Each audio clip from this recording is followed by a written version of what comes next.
தந்தையாரே, மகாத்மா காந்தியின்றி வேறு யாரே?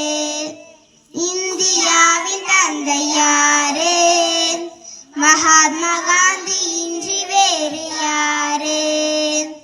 நாட்டுக்காக உழைத்தவரே, நல்ல பேரு எடுத்தவர், ஏழைகளை மதித்தவர், எளிமையுடன் வாழ்ந்தவரே. நாட்டுக்காக உழைத்தவரே, நல்ல பேரு எடுத்தவர், ஏழைகளை மதித்தவர்,